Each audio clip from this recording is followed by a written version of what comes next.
ನಮಸ್ಕಾರ ಸ್ನೇಹಿತರೆ, ದಯಮಾಡಿ ಚಾನಲ್ ನ ಸಬ್ಸ್ಕ್ರೈಬ್ ಮಾಡಿ, ಲೈಕ್ ಮಾಡಿ. ಕಾಂಗ್ರೆಸ್ ಅಂತೂ ಸ್ಪಷ್ಟವಾಗಿ ಹೇಳೋದಕ್ಕೆ ಪ್ರಯತ್ನ ಮಾಡ್ತಾ ಇದೆ, ನಾನು ಹಿಂದೂ ವಿರೋಧಿ ಪಾರ್ಟಿ. ಇತ್ತೀಚಿನ ದಿನ ಅಂತೂ ಇದನ್ನ ಓಪನ್ ಆಗಿ ಹೇಳೋದಕ್ಕೆ ಶುರು ಮಾಡ್ತಾ ಇದೆ, ಮುಚ್ಚಿಡ್ತಾ ಇಲ್ಲ. ನನಗೆ ಮುಸ್ಲಿಂ ಓಲೈಕೆನೆ ಇಂಪಾರ್ಟೆಂಟ್ ಅಂತ ಓಪನ್ ಅಜೆಂಡಾ ಇದು ಕಾಂಗ್ರೆಸ್ನವ್ರದು. ಹಾಗಾಗಿ ಹಿಂದೂಗಳನ್ನ ಏನ್ ಮಾಡ್ತಾರೆ, ಜಾತಿಗಳಾಗಿ ಹೊಡಿತಾರೆ. ಮುಸ್ಲಿಂ ವೋಟ್ ಬ್ಯಾಂಕ್ ನ ಪೊಲರೈಸೇಷನ್ ಮಾಡ್ತಾರೆ, ಅಧಿಕಾರ ಹಿಡಿಯೋ ಪ್ರಯತ್ನ ಮಾಡ್ತಾರೆ. ಈಗ ಮತ್ತೊಮ್ಮೆ ಕಾಂಗ್ರೆಸ್ನ ಹಿಂದೂ ವಿರೋಧಿ ಮುಖವಾಡ ಕಳಚಿ ಬಿದ್ದಿದೆ. ಈಗ ಮತ್ತೊಮ್ಮೆ ಸಾಬೀತಾಗ್ತಾ ಇದೆ ಕಾಂಗ್ರೆಸ್ ಹಿಂದೂ ವಿರೋಧಿ ಅಂತ. ಇತ್ತೀಚೆಗೆ NHRC national human rights commission, ಮಾನವ ಹಕ್ಕುಗಳ ಆಯೋಗ, ಇದರಲ್ಲಿ ಚೇರ್ಮನ್ ಹುದ್ದೆ ಮತ್ತು 2 ಸದಸ್ಯರ ಹುದ್ದೆ ಖಾಲಿ ಇತ್ತು ಸುಮಾರು ತಿಂಗಳುಗಳಿಂದ. ಇದಕ್ಕೆ ಸಾಮಾನ್ಯವಾಗಿ ಹೈಕೋರ್ಟ್ ನ ನಿವೃತ್ತ ನ್ಯಾಯಾಧೀಶರನ್ನು ಆಯ್ಕೆ ಮಾಡಲಾಗುತ್ತೆ. ಇದಕ್ಕೆ ಒಂದು ಸೆಲೆಕ್ಷನ್ ಕಮಿಟಿ ಇರುತ್ತೆ. ಆ ಕಮಿಟಿಯವರು ಚೇರ್ಮನ್ ಮತ್ತು ಸದಸ್ಯರನ್ನ NHRC ಗೆ ಆಯ್ಕೆ ಮಾಡ್ತಾರೆ. ಆ ಕಮಿಟಿನಲ್ಲಿ ಚೇರ್ಮನ್ ಆಗಿ ಹಾಲಿ ಪ್ರಧಾನಿಗಳಿರ್ತಾರೆ. ಅಂದ್ರೆ ನರೇಂದ್ರ ಮೋದಿ ಅವರು ಹೋಮ್ ಮಿನಿಸ್ಟರ್, ಲೋಕಸಭೆಯ ಸ್ಪೀಕರು ಮತ್ತು ರಾಜ್ಯಸಭೆಯ ಉಪ ಸ್ಪೀಕರು, ಹಾಲಿ ಲೋಕಸಭೆಯ ಮತ್ತು ರಾಜ್ಯಸಭೆಯ ವಿರೋಧ ಪಕ್ಷದ ನಾಯಕರುಗಳು ಅದರ ಸದಸ್ಯರಾಗಿರ್ತಾರೆ. ಇಲ್ಲಿ ಆಡಳಿತ ಪಕ್ಷ ಬಿಜೆಪಿ ಕಡೆಗೆ 4 ವೋಟ್ಗಳಿದ್ರೆ, ಕಾಂಗ್ರೆಸ್ ಮತ್ತು ಇಂಡಿ ಕೂಟದ ಕಡೆಗೆ 2 ವೋಟ್ಗಳಿದೆ. ಇದರಲ್ಲಿ ಮೆಜಾರಿಟಿ ವೋಟ್ಗಳು ಯಾರ ಪರವಾಗಿ ಬೀಳುತ್ತೋ ಅವರು NHRC ಚೇರ್ಮನ್ ಮತ್ತು ಸದಸ್ಯರಾಗ್ತಾರೆ. ಇಲ್ಲಿ ಪ್ರಧಾನಿ ವೋಟು, ಗೃಹ ಸಚಿವರ ವೋಟು, ಲೋಕಸಭೆ ಸ್ಪೀಕರ್ ಮತ್ತು ರಾಜ್ಯಸಭೆ ಸ್ಪೀಕರ್ ಸೇರಿ 4 ವೋಟ್ಗಳು ಮೋದಿ ಸರ್ಕಾರದ ಪರ ಇದ್ರೆ, ಲೋಕಸಭೆ ವಿರೋಧ ಪಕ್ಷದ ನಾಯಕರು ಮತ್ತು ರಾಜ್ಯಸಭೆ ವಿರೋಧ ಪಕ್ಷದ ನಾಯಕರು ಸೇರಿ 2 ವೋಟ್ಗಳು ಕಾಂಗ್ರೆಸ್ ಮತ್ತು ಇಂಡಿ ಕೂಟದ ಪರ ಇದೆ. NHRC ಯ ಹೊಸ ಚೇರ್ಮನ್ ಆಗಿ ಸರ್ಕಾರ ಆಯ್ಕೆ ಮಾಡಿದ್ದು ನಿವೃತ್ತ ಜಸ್ಟಿಸ್ GV ರಾಮಸುಬ್ರಹ್ಮಣ್ಯಂ ಅವರನ್ನ. ಇವರು 3 ವರ್ಷಗಳ ಕಾಲ ಸುಪ್ರೀಂ ಕೋರ್ಟ್ ನಲ್ಲಿ ಜಡ್ಜ್ ಆಗಿದ್ದವರು. ಇವರನ್ನೇ NHRC ಚೇರ್ಮನ್ ಆಗಿ ಆಯ್ಕೆ ಮಾಡಲಾಗಿದೆ. ಇಲ್ಲಿ ಇಂಟ್ರೆಸ್ಟಿಂಗ್ ಫ್ಯಾಕ್ಟ್ ಇದಲ್ಲ, ಕಾಂಗ್ರೆಸ್ನವರು ನಾಮಿನೇಟ್ ಮಾಡಿದ್ರಲ್ಲ ಚೇರ್ಮನ್ ಹುದ್ದೆಗೆ ಮತ್ತು 2 ಸದಸ್ಯರ ಹುದ್ದೆಗೆ, ಆ ಹೆಸರುಗಳನ್ನು ನೀವು ಕೇಳಿದ್ರೆ ದಂಗಾಗಿ ಹೋಗ್ತೀರಾ. ಇಲ್ಲೇ ಅವರ ಮುಖವಾಡ ಕಳಚಿ ಬಿದ್ದು ಬಿಡುತ್ತೆ. ಸ್ಪಷ್ಟವಾಗಿ ಹೇಳುತ್ತೆ, ಇವರು ಹಿಂದೂ ವಿರೋಧಿ ನೀತಿ ಅನುಸರಿಸ್ತಾ ಇದ್ದಾರೆ, ಮುಸ್ಲಿಂ ತುಷ್ಟೀಕರಣ ಮಾಡ್ತಾ ಇದ್ದಾರೆ ಅಂತ. ಚೇರ್ಮನ್ ಹುದ್ದೆಗೆ ಇಂಡಿ ಕೂಟದವರು ಪ್ರಸ್ತಾಪ ಮಾಡಿರೋ ಹೆಸರು ರೋಹಿಂಗ್ಟನ್ ನಾರಿಮನ್ ಮತ್ತು KM ಜೋಸೆಫ್ದು. ರೋಹಿಂಗ್ಟನ್ ನಾರಿಮನ್ ಪಾರ್ಸಿ ಸಮುದಾಯಕ್ಕೆ ಸೇರಿದ್ರೆ, KM ಜೋಸೆಫ್ ಅವರು ಇಸಾಯಿ ಸಮುದಾಯಕ್ಕೆ ಸೇರ್ತಾರೆ. ಈ ರೋಹಿಂಗ್ಟನ್ ನಾರಿಮನ್ ಅವರು ಸುಪ್ರೀಂ ಕೋರ್ಟ್ ನಲ್ಲಿ ಜಡ್ಜ್ ಆಗಿದ್ದವರು. ಅವರ ತಂದೆ ಪಾಲಿ ನಾರಿಮನ್ ಅವರು ದೇಶದಲ್ಲಿ ದೊಡ್ಡ ವಕೀಲರಾಗಿದ್ದವರು. 1984ರಲ್ಲಿ ವಿಶ್ವ ಹಿಂದೂ ಪರಿಷತ್ನವರು ರಾಮ ಮಂದಿರ ವಿಚಾರವಾಗಿ ಆಂದೋಲನ ಮಾಡ್ತಾರೆ. ಆಗ ಇದೇ ರೋಹಿಂಗ್ಟನ್ ನಾರಿಮನ್ ಏನಂತ ಕಮೆಂಟ್ ಮಾಡಿದ್ರು ಗೊತ್ತಾ? ಇದು ಫ್ಯಾಸಿಸ್ಟ್ ಆಂದೋಲನ, ಅಷ್ಟೇ ಅಲ್ಲದೆ ಇದು ಅತ್ಯಾಚಾರಿ ಆಂದೋಲನ ಅಂತ ಕಮೆಂಟ್ ಮಾಡಿದ್ರು. ಅಷ್ಟೇ ಅಲ್ಲದೆ ಸುಪ್ರೀಂ ಕೋರ್ಟ್ ಏನ್ ತೀರ್ಪು ಕೊಡ್ತು, ರಾಮ ಮಂದಿರವನ್ನ ಬಾಬ್ರಿ ಮಸೀದಿ ಧ್ವಂಸ ಮಾಡಿರುವ ಸ್ಥಳದಲ್ಲೇ ಕಟ್ಟಬೇಕು ಅಂತ.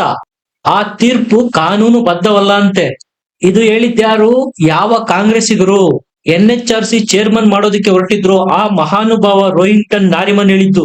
ರಾಮ ಮಂದಿರದ ತೀರ್ಪು ನ್ಯಾಯಾಂಗ ವ್ಯವಸ್ಥೆಗೆ ವಿರುದ್ಧವಾದದ್ದಂತೆ, ನ್ಯಾಯಾಂಗ ವ್ಯವಸ್ಥೆಯ ಮಜಾಕ್ ಇದು ಅಂತ ಕಮೆಂಟ್ ಮಾಡಿದ್ರು.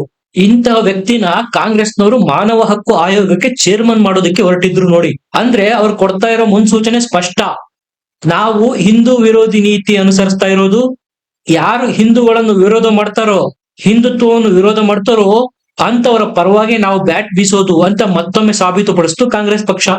ಇದೇ ರೋಹಿಂಗ್ಟನ್ ನಾರಿಮನ್ ಅವರ ತಂದೆ ಪಾಲಿ ನಾರಿಮನ್ ಅವರು ಉತ್ತರ ಪ್ರದೇಶದ ಮುಖ್ಯಮಂತ್ರಿಯಾಗಿ ಯೋಗಿ ಅವರನ್ನ ಆಯ್ಕೆ ಮಾಡಿದಾಗ ಏನ್ ಹೇಳಿದ್ರು ಗೊತ್ತಾ?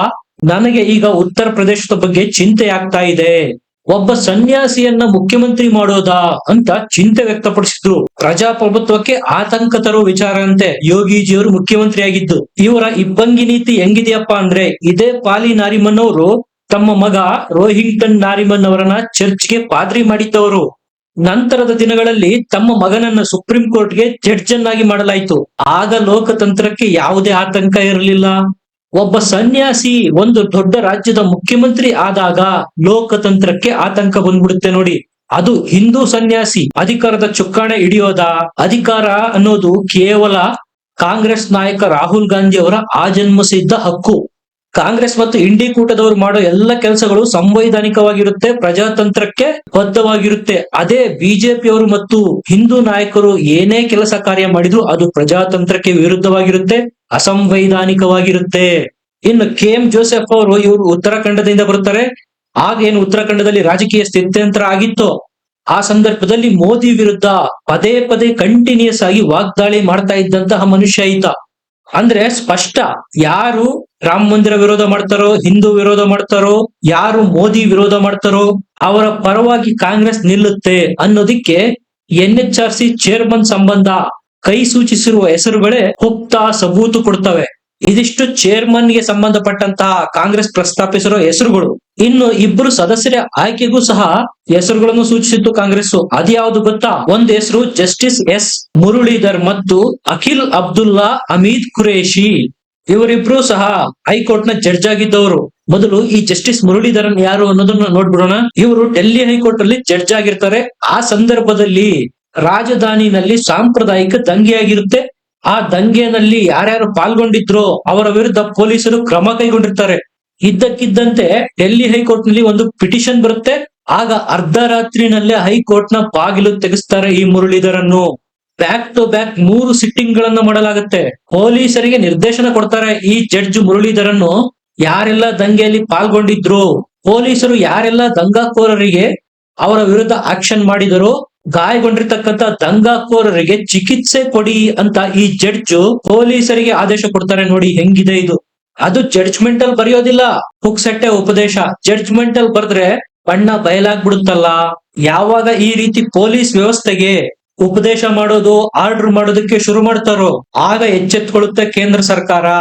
ಈ ಜಡ್ಜ್ ಮುರಳೀಧರನ್ ಏನಾದ್ರೂ ಇದೇ ಹುದ್ದೆನಲ್ಲಿ ಮುಂದುವರಿಯೋದಕ್ಕೆ ಬಿಟ್ರೆ ಸಿಕ್ಕಾಪಟ್ಟೆ ಡ್ಯಾಮೇಜ್ ಮಾಡ್ಬಿಡ್ತಾರೆ ಅಂತೇಳಿ ಪಂಜಾಬ್ ಹೈಕೋರ್ಟ್ಗೆ ಟ್ರಾನ್ಸ್ಫರ್ ಮಾಡಲಾಗುತ್ತೆ. ಇಲ್ಲವಾಗಿದ್ರೆ ದಿಲ್ಲಿ ದಂಗೆಗೆ ಸಂಬಂಧಪಟ್ಟ ಇನ್ವೆಸ್ಟಿಗೇಷನ್ ಏನಾಗ್ತಾ ಇತ್ತು ಅದನ್ನು ದಿಕ್ಕು ತಪ್ಪಿಸುವ ಎಲ್ಲ ಸಾಧ್ಯತೆಗಳು ಇತ್ತು ಈ ವ್ಯಕ್ತಿ. ಅಂದ್ರೆ ದಿಲ್ಲಿ ದಂಗೆನಲ್ಲಿ ಯಾರೆಲ್ಲ ಹಿಂಸೆ ಮಾಡಿ ದಂಗೆ ಎಬ್ಸಿದ್ರು ಅಂತಹ ದಂಗಾಕೋರರಿಗೆ ಸಾಥ್ ಕೊಟ್ಟಿದ್ರು ಈ ಜಸ್ಟಿಸ್ ಮುರಳೀಧರನ್. ಇಂತಹ ವ್ಯಕ್ತಿಯನ್ನ ಕಾಂಗ್ರೆಸ್ನವರು NHRC ಮೆಂಬರ್ ಮಾಡೋದಕ್ಕೆ ಹೊರಟಿದ್ರು ನೋಡಿ. ಒಂದು ರಾಮ ಮಂದಿರ ವಿರೋಧಿ ಆಯ್ತು, ಇನ್ನೊಂದು ಮೋದಿ ವಿರೋಧಿ ಆಯ್ತು. ದಂಗಾಕೋರರ ಪರವಾಗಿ ಯಾರು ಮಾತಾಡ್ತಾರೋ ಅವರಿಗೆ ಕಾಂಗ್ರೆಸ್ನವರು ಮಣೆ ಹಾಕ್ತಾರೆ ಅನ್ನೋದು ಪಟಾ ಬಯಲಾಗೋಯ್ತು. ಇನ್ನು ಈ ಜಸ್ಟಿಸ್ ಖುರೇಶಿ ಅವರ ವಿಚಾರ ಏನಪ್ಪಾ ಅಂದ್ರೆ 2010ರಲ್ಲಿ ಇವರು ಗುಜರಾತ್ ನಲ್ಲಿ ಜಡ್ಜ್ ಆಗಿದ್ರು.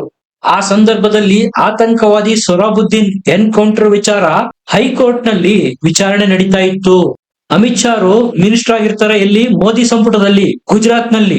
ಅವರನ್ನ 2 ದಿನಗಳ CBI ಕಸ್ಟಡಿಗೆ ಕೊಡಬೇಕು ಅನ್ನೋ ಮನವಿಯನ್ನ ಟ್ರಯಲ್ ಕೋರ್ಟ್ ನಿರಾಕರಿಸುತ್ತೆ. ಈ ನಿರ್ಧಾರದ ವಿರುದ್ಧ ಹೈಕೋರ್ಟ್ ಅಲ್ಲಿ ಅಪೀಲ್ ಹೋದಾಗ ಆಗ ನ್ಯಾಯಾಧೀಶರಾಗಿದ್ದ ಇದೇ ಖುರೇಶಿ ಅವರು ಟ್ರಯಲ್ ಕೋರ್ಟ್ ನ ನಿರ್ಧಾರನ ಉಲ್ಟಾ ಮಾಡಿ ಅಮಿತ್ ಶಾ ರನ್ನ 2 ದಿನಗಳ CBI ಕಸ್ಟಡಿಗೆ ಕೊಟ್ಟು ಆದೇಶ ಹೊರಡಿಸ್ತಾರೆ. ಸ್ನೇಹಿತರೆ, ಒಟ್ಟಾರೆ ಹೇಳೋ ತಾತ್ಪರ್ಯ ಇಷ್ಟೇ.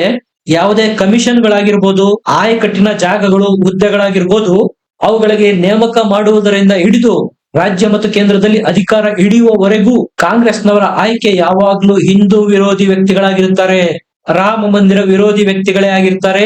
ಮೋದಿಯನ್ನು ಯಾರು ವಿರೋಧ ಮಾಡ್ತಾರೋ ಅಂತಹ ವ್ಯಕ್ತಿಗಳಿಗೆ ಪದವಿ ಪುರಸ್ಕಾರಗಳನ್ನು ಕೊಟ್ಟು ಸನ್ಮಾನ ಮಾಡುತ್ತೆ ಕಾಂಗ್ರೆಸ್. ಹಾಗಾಗಿ ನಾನು ಹೇಳಿದ್ದು NHRC ಚೇರ್ಮನ್ ಮತ್ತು ಇಬ್ಬರು ಸದಸ್ಯರ ವಿಚಾರದಲ್ಲಿ ಕಾಂಗ್ರೆಸ್ನವರು ಪ್ರಸ್ತಾಪ ಮಾಡಿದಂತ ಹೆಸರುಗಳು ಅವರ ಹಿಂದೂ ವಿರೋಧಿ ನೀತಿಗೆ ಹಿಡಿದ ಕೈಗನ್ನಡಿ. ಇಂಥವರಿಂದ ಇನ್ನೇನನ್ನ ಎಕ್ಸ್ಪೆಕ್ಟ್ ಮಾಡೋದಕ್ಕೆ ಸಾಧ್ಯ? ನೀವೇ ಹೇಳಿ. ಕಮೆಂಟ್ ಮಾಡಿ, ಲೈಕ್ ಮಾಡಿ, ಚಾನಲ್ ನ ಸಬ್ಸ್ಕ್ರೈಬ್ ಮಾಡಿ. ಮತ್ತೆ ಸಿಗೋಣ. ನಮಸ್ಕಾರ.